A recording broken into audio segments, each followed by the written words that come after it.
Ngayong may panibagong bagyo sa Philippine Area of Responsibility, posible bang maulit ang biglang pagbaha na naranasan sa ilang bahagi ng Metro Manila noong Sabado? Alamin na natin kay Amor La Rosa ng GMA Integrated News Weather Center. Amor? Maraming salamat, Pia. Mga kapuso, patapos na ang Setyembre pero may humabol pang bagyo sa loob ng Philippine Area of Responsibility. Yan po itong bagyong Jenny na sa latest bulletin ng Pag-asa ay nasa 1,400 kilometers east of southeastern Luzon. Kumikilos po ito pakanluran sa bilis na 20 kilometers per hour. At kung hindi magbago ang paggalaw nito ay ayon po sa Pag-asa, posibleng lumapit yan dito sa bahagi po ng Batanes sa mga susunod na araw. Hindi rin natin inaalis yung posibilidad na mag-landfall yan dito sa Batanes o kaya naman sa Bubuyan Islands or dito po yan sa northeastern mainland Cagayan. Nasakop naman nitong tinatawag natin na cone of uncertainty o cone of probability. Ito po yung highlighted part dito sa ating mapa. Ibig sabihin po yan, hindi lamang itong linya na inyong nakikita dito sa ating mapa yung tatahaki ng bagyong Jenny, kundi posible rin na yan ay umangat ng konti o kaya naman ay bumaba dito sa bahagi ng Cagayan. Kaya para sa mga kapuso natin, dito po sa may extreme northern Luzon o kaya naman sa mainland Cagayan, maging alerto po dahil posible pa rin magbago ang track nito sa mga susunod na araw. Pero mag-landfall man o hindi, lalo pa rin po nitong palalakasin yung hanging habagat o yung southwest monsoon. Kaya asahan po natin ang maulang weekend sa ilang bahagi ng ating bansa. Sa datos ng Metro Weather, may mga kalat-kalat na ulan bukas ng hapon sa Luzon. Kabilang po sa makakaranas niyan ang Mimaropa, ganun din ang Central Luzon, Calabarzon, Bicol Region at ilang bahagi rin ng Northern Luzon. Halos ganito rin ang inaasahan sa linggo ng hapon at mayroong mga malalakas sa pag-ulan dito po sa Mimaropa at ganun din sa Ilocos Region. Halos buong araw naman ang ulan sa malaking bahagi po ng Visayas, lalong-lalo na sa Panay Island at pati na rin dito sa bahagi ng Negros Provinces. Sa Mindanao naman, sa hapon po mataas ang tsansa ng ulan at merong mga matitinding pag-ulan o yung heavy to intense rains gaya po ng mararanasan sa Zamboanga Peninsula, Northern Mindanao, Caraga at ilang bahagi rin ng Soc-Sargen. Pia? Amor, dito ba sa Metro Manila, matinding pag-ulan rin ba ang inaasahan ngayong weekend? Kasi natatandaan natin yung nangyari noong nakarang weekend. Mauulit ba ito yung matinding pag-ulan na magdudulot ng mabilis na pagbaha sa ilang lugar?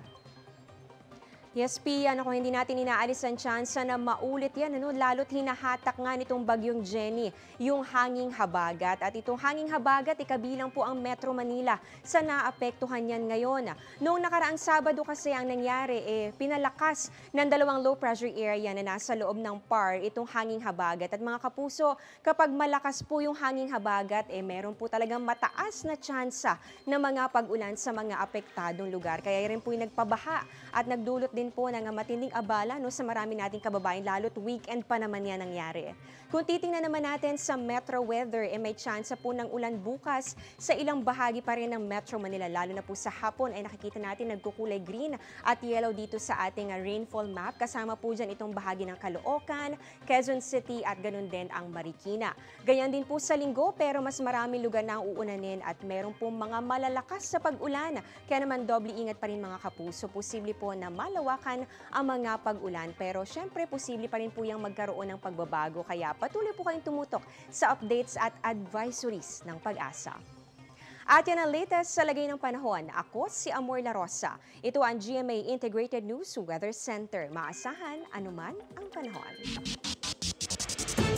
Mismong si Pangulong Marcos ipinagtanggol ang pagputol sa harang ng China sa Baho de Masinloc. Ginigit naman ng China na sila ang nag-alis sa barrier. Tingin dito ng isang eksperto, patunay yan na hindi inaasahan ng China ang pagpalag ng Pilipinas. Saksi si Chino Gaston. Ang angklang ito ang pabigat ng China para sa nilatag nilang floating barrier o boya sa Scarborough Shoal o Baho de Masinloc. Ang boyang nadiskubre kamakailan ng Philippine Coast Guard na kalaunay tinanggal nila. Sabi ng China, self-amusement o pang-aliw ng Pilipinas sa sarili at fabrication o invento raw ang ginawa ng PCG.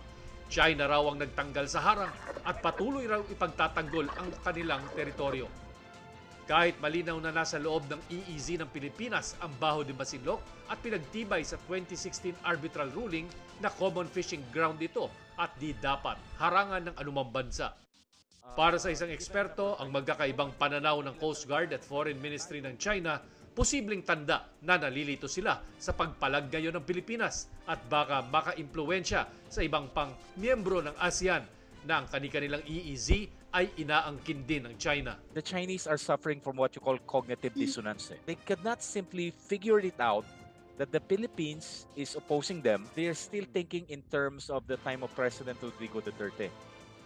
Na we will stick it out with the appeasement policy.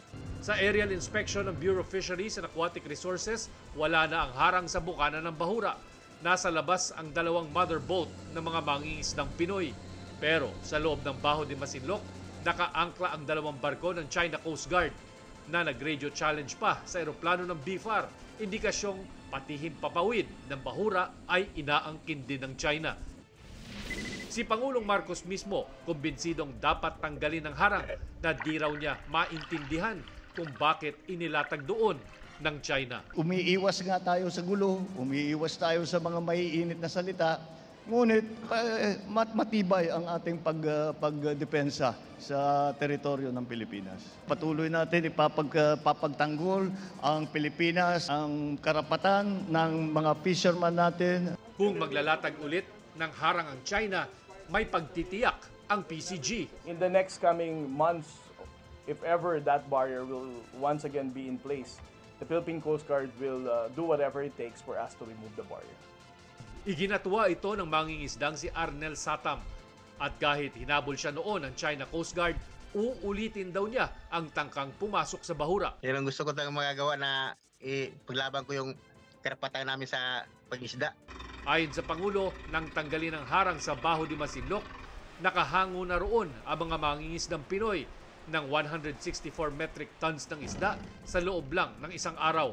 Pero hirap pa rin makahuli at kumita ang mga mangingisda roon. Pati pag ganitong abutin na kami ng isang linggo, may nahuli na kami ng mga 4 na tulinada, ganyan, 4 tons, ganyan. Ngayon wala matumal. Kahit sa palengke, binabarat daw sila ng mga middleman. Kasi sila hindi sila nagkaranas ng hirap sa laot kami, naabutan kami ng mga bagyo, kaya dapat maging patas na sila sa mga isda. Ang BRP Dato Bangkaw ng BFAR namimigay ng libreng diesel sa mga mangingisda sa Bahura para maibsan ang kanilang gastos. Dadalasan daw ng BFAR ang ayudang ito kahit pa abot tanaw sila ng China. Para sa GMA Integrated News, Chino Gaston ang inyong saksi. Kinumpirma ni dating Senador Manny Pacquiao na nakita niya sa Timor-Leste ang sinibak na kongresistang si Arnolfo Teves Jr. Hindi raw alam ni Pacquiao na naroon si Teves at hindi si Teves ang kanyang pakay. Ang pagpunta ni Pacquiao sa Timor-Leste dahil sa imbitasyon ng gobyerno roon para sa kanilang Independence Day. Tumanggi rin magbigay ng pahayag ang ating embahada sa Timor-Leste. Wala raw itong papel sa pagbisita ni Pacquiao na direktang nakipag-ugnayan sa gobyerno ng naturang bansa. Nahaharap si Teves sa patong-patong na kaso kaugnay sa pagpatay kay Negros Oriental Governor Roel Degamo at 9 na iba pa. Nauna nang tinanggihan ng Timor-Leste ang hiling na asylum doon ni Teves. Wala munang paniningil ang pass-through fee sa mga delivery truck na dumaraan sa mga kalsadang pinondohan ng national government batay sa executive order ni Pangulong Bongbong Marcos. Saksi si Maki Pulido.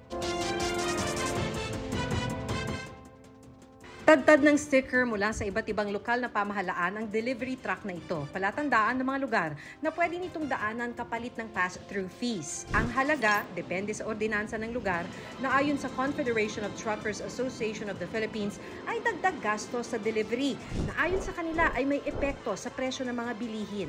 Binibuild in na lang namin sa aming tracking rates para lahat yan incorporated na sa whatever sisingilin namin. So minsan mga driver, pag nahuli kami, buti pa hindi na lang kami pumasok. Bawat bayan, minsan may na kukuha ka ng permit. Yung ibabayad namin doon, mas magagastos pa namin sa mas na bagay. Kapaki-pakinabang na bagay para sa amin.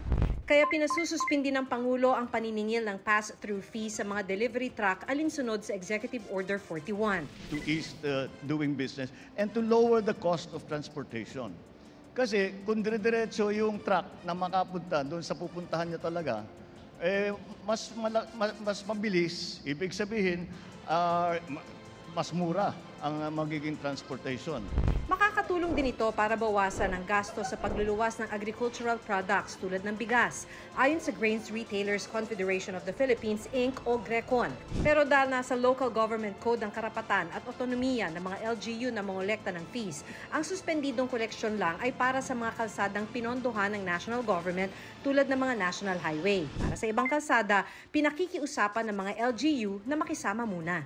Ini-encourage namin dahil mga LGU na huwag nyo naman i-post dahil sa pag-aaral nila, ito yung isa sa mga dahilan bakit nagmamahal nila mga agricultural products. Sabi ng ibang LGU, baka tamaan ang pampondo nila sa ibang mga proyekto at basic services. Pagkakaroon po yun ng fiscal impact sa aming collection, bababa po yun. Malaking dagok po yun sa amin kasi patapos na yung taon. Pag-uusapan naman ito ng Metro Manila Council sa susunod na linggo. Dapat magbigay sila ng daan kung saan yung pwedeng dumaan doon na hindi kami magkukuha na ng permit. Para sa GMA Integrated News, ako si Maki Pulido, ang inyong saksi. Nakatatakam na mga pagkain mula sa iba't ibang kultura ang dinarayo ngayon sa isang food bazaar sa Taguig. Saksi, si Jamie Santos. What are you craving ngayong Payday Friday? Filipino food? Korean? Japanese o Indian cuisine ba? Aba, meron yan sa isang food bazaar sa Taguig. Para iwas init ulo na rin sa kalsada sa tindi ng traffic, kumain muna bago umuwi. Sabi nga, eat good to feel good. Palipas oras muna at magsaya kasama ng inyong pamilya o barkada. Samot-saring masasarap na pagkain ang hatid ng 30 food merchants dito. Sa mga health conscious, may mga fresh fruit juices na pantawid uhaw. Sa mga mahilig naman sa food with a twist, subukan ang smoking ball ice cream. Smoking balls ice cream, ma'am, tapos liquid nitrogen po siya. Dry ice cream po. Okay. So sir, ano pong mga angkot o flavor po? Ma'am, chocolate, caramel, strawberry, blueberry, tsaka OB po. May bread and pastries ding masarap sabayan ang kape. Present din ang paborito ng mga Pinoy ngayong bare months, ang puto bongbong at bibingka. Sulit na sulit naman daw ang pagpunta rito ng pamilyang ito. Since Friday, it's family day para meron rin kaming time mag-bond as a family, tapos kumain together. Sulit naman. Iwas traffic at tama, sabi ng aking dalaga, it's time for bonding, family bonding. Bukod sa busog ka na, nakatulong ka pa sa maliliit na food business na bumabangon ulit mula sa epekto ng pandemya. Yung job namin ay isang small food business incubator. Hindi lang food market, kundi business incubator. Ibig sabihin yan, tinutulungan namin silang lumaki at lumago. Bukas mula alas 4 ng hapon hanggang alas 10 ng gabi, Huwebes hanggang Linggo, ang Mercato Sentral. Para sa GMA Integrated News, Jamie Santos ang inyong saksi.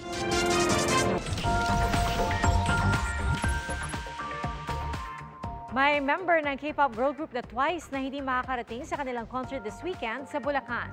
Siya ay si Che Young. Ayon sa kanilang agency na JYP Entertainment, may pinagdaraan ng health issue si Che Young. Humingi sila ng pag-unawa sa mga fans. Nagpasalamat din ng JYP sa fans para sa kanilang patuloy na suporta. Ang 2-day concert ng grupo ay bahagi ng kanilang Ready to Be World Tour. Beast Mode, NGL o Not Gonna Lie at Rage Quit. Ilan po yan sa mga pinakabagong dagdag na salita sa Merriam-Webster Dictionary. Ang definition nila sa beast mode, halimbawa, extremely aggressive o energetic na style ng pagkilos tulad ng ginagamit ng mga atleta para talunin ang kalaban sa sports. At pasok na rin ang girl boss na tawag sa mga babaeng matagumpay o mataas ang pangarap. Kasama rin ng doggo o islang para sa mga aso at shortcut ng jeans at shorts na jorts.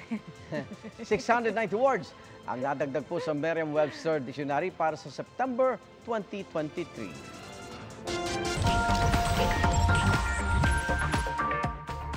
Apat ang maniligaw ni Doc Annalyn. Apat. Si Doc Annalyn Santos yan, na karakter ni Jillian Ward. Pag-amin na actress, meron din siyang crush in real life. Sa Updated with Nelson Canlas podcast, sinabi ng abot kamay na pangarap star na nag-e-enjoy siya tuwing kasama ang crush. Pero hindi raw niya aaminin kahit kanino kung sino ang kanyang crush. Muli ring sinabi ni Jillian na hindi pa siya handang magpaligaw. Nakatuon muna raw ang kanyang atensyon sa trabaho at kanyang pamilya.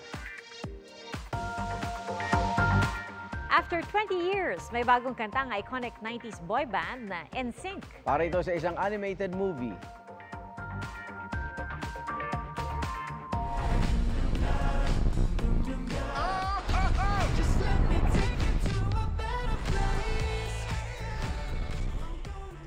Dalawang dekada na ang nakakaraan mula nang huling naglabas ng album ang NSYNC hanggang sila ay na-disband. Kamakailan, nagsama-sama rin ang banda sa MTV Video Music Awards kung saan sila ang nag-abot ng Best Pop Award ni Taylor Swift. Salamat, Igan, sa inyong pagsaksi. Ako naman, Arnold Glavio. 87 araw na lang. Pasko na. Ako po si Pia Arcangel para sa mas malaki misyon at sa mas malawak na paglilingkod sa bayan. Mula sa GMA Integrated News, ang News Authority ng Filipino. Sama-sama tayong magiging saksi! Mga igan, samahan nyo kaming saksiyan ng mga balita. Mag-subscribe sa GMA Integrated News sa YouTube. Para sa mga kapuso abroad, samahan nyo kami sa GMA Pinoy TV at sa www.gmanews.tv.